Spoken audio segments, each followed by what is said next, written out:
নাহিদ আর মাহফুজ ছাড়া বাদ বাকিরা গতকাল একজন প্রয়াত হয়েছেন।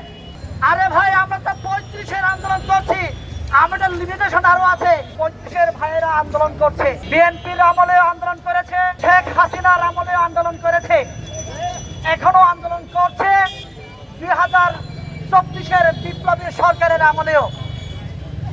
এই 2024-এর বিপ্লবের যে সরকার এসেছে, তাদের কাছে আমার মনে হয় এই রাজপথে রাজু ভাস্কর্যে দাঁড়িয়ে দাবি উত্থাপনের প্রয়োজন ছিল বলে আমার মনে হয় না। যেহেতু এরা 18 সাল থেকে কোটা সংস্কার আন্দোলনের বিরুদ্ধে কথা বলে ওরা একটা দাবি পেয়েছে, সেহেতু আজকে এই 35-এর ভাইদেরকেও ওদের ভাই মনে করে এই যৌক্তিক দাবি থেকে এরা পাশ করতে পারতেন, যেহেতু ওরা ক্ষমতার চেয়ারে বসে আছে। এখন আমি বলি, আমার বাংলাদেশে 30 বছর হয়ে গেলে নাকি আপনার তার শক্তি, মেধা, মুখস্থ বিদ্যা তার নাকি লোক পায়। এখন আমার প্রশ্ন আপনাদের কাছে, এই বাংলার ভাইদের কাছে আমার প্রশ্ন, বর্তমানে যারা উপদেষ্টা আছেন আপনাদের বয়স কত? আপনাদের বয়স কত আমি জানতে চাই। কিন্তু আমি যদি দেখি 2 থেকে 3 জন ছাড়া, আমি গুনে গুনে যদি নাম বলি, আসিফ, নাহিদ আর মাহফুজ ছাড়া বাদ বাকিরা গতকাল একজন প্রয়াত হয়েছেন। তার বয়স যদি ইয়াং থাকতো তাহলে গত হওয়ার কোনো কথা ছিল না। গত হয়েছেন কেন?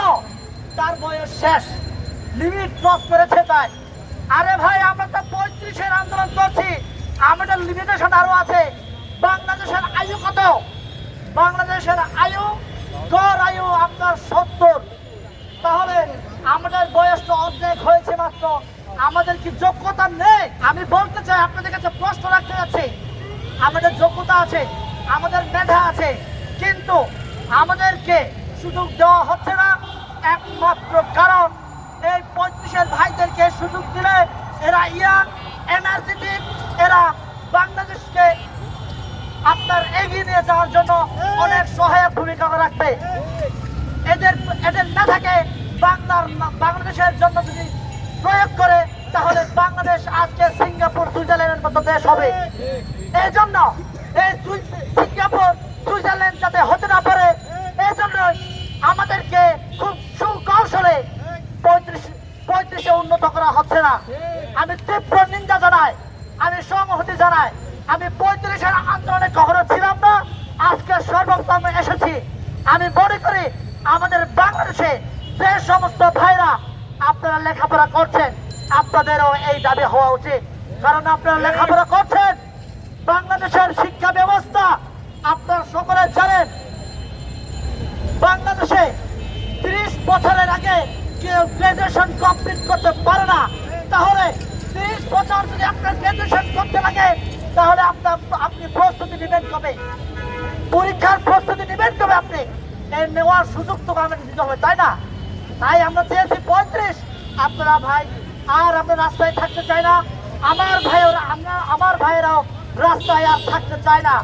আমরা এভাবে চিৎচামেচি করে আপনাদের মান সম্মান ক্ষুণ্ণ করতে চাই না, আপনাদের ইজ্জত নিয়ে আমরা টানাটানি করতে চাই না, কারণ আমরা প্রত্যেকে শিক্ষিত যুবক।